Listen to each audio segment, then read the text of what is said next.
or coming for you. As these teenagers came to Washington, they came for those Chinese people who don't know the truth. And they came to tell the truth to anybody willing to listen to them. And we will be hearing from them very shortly. But what I would like to do first is introduce the choir that will be singing Weini Arlai, the song that was written for those practitioners who went to Tiananmen Square. Let's find out where we are in the process.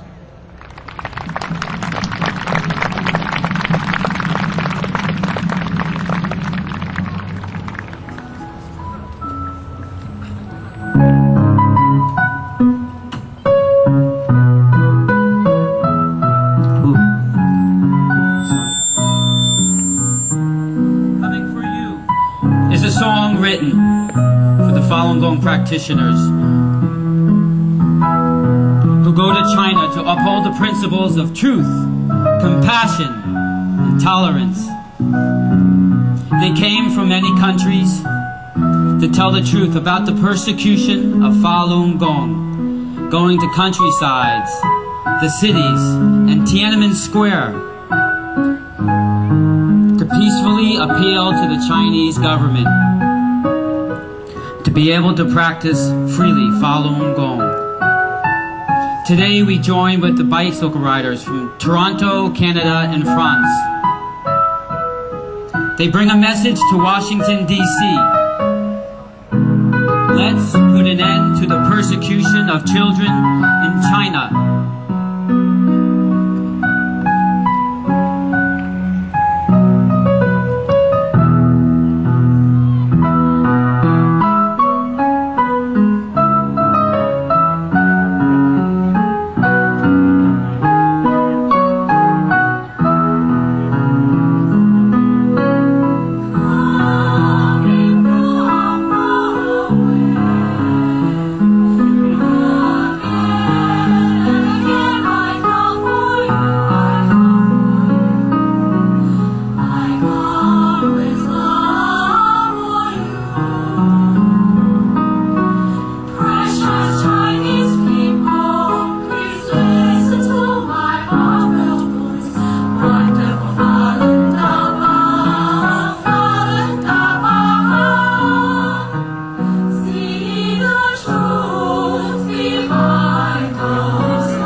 Our next speaker is Faith McDonald, who once again this year has joined us. She's the director of the Religious Liberty Programs at the Institute of Religion and Democracy.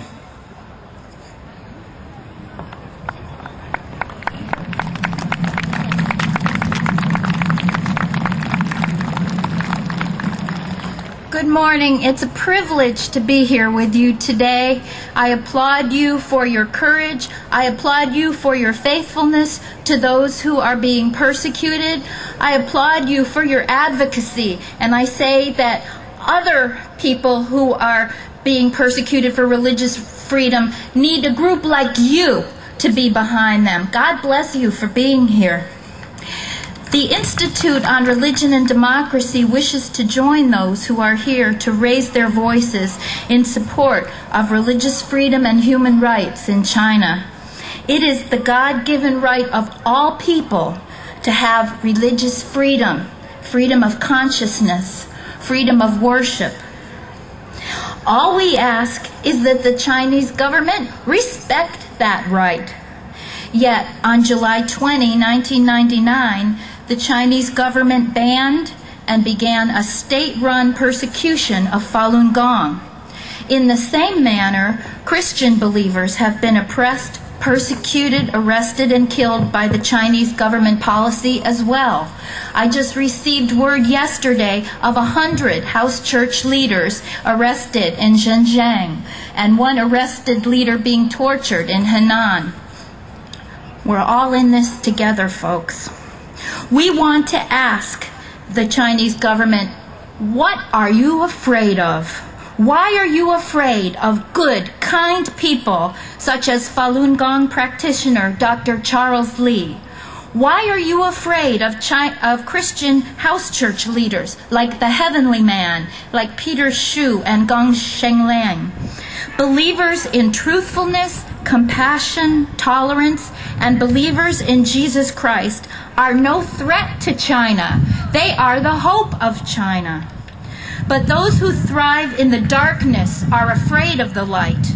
Those who rule by deception are afraid of the truth. They are afraid because the truth sets people free, and they do not want a free people. They even persecuted the poor North Koreans who try to escape that evil regime by entering China.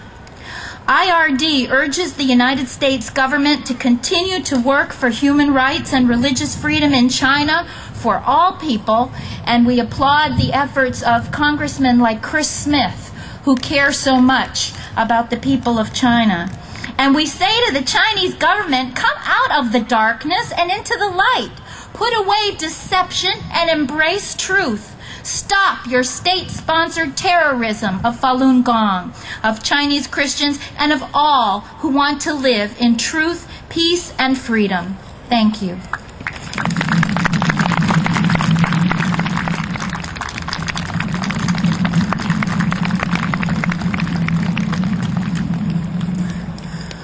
I very much appreciate the opportunity to return here to speak to you again.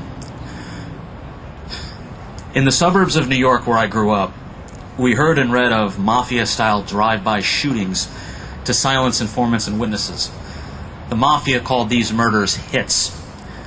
Last month, the communists authored their own attempted hit against David Lang and his fellow practitioners in South Africa. It was the most dramatic example of how far the communists are willing to go to silence Falun Gong and all those who fight for its freedom and survival. The man behind that attempted hit was Zhang Qinghong, the top protege of Central Military Commission Chair Jiang Zemin. As Zhang was ordering the murder of practitioners abroad, his patrons strengthened his hold on the all-powerful CMC and made it clear he will hold power at least until the next party Congress.